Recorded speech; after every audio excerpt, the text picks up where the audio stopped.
A 36-year-old man has been charged with over the gruesome death of a 66-year-old man in an Innisfail Park. Warning: the following article contains descriptions of violence that may disturb some readers.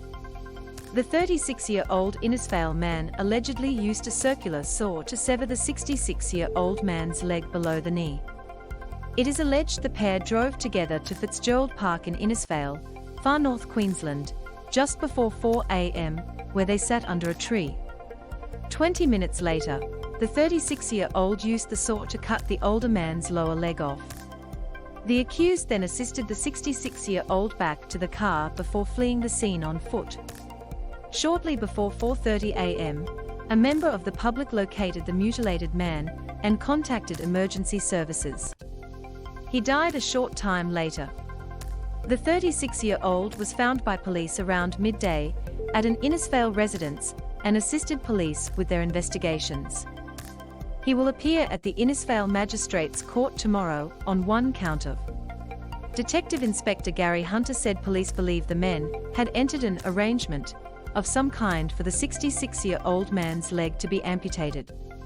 The two men were known to each other, but the extent of that relationship is still forming part of our investigations, Detective Inspector Hunter said. It's also believed there's been an arrangement between the two people for the amputation of the leg. The specific reasons and arrangements are subject to inquiries by detectives.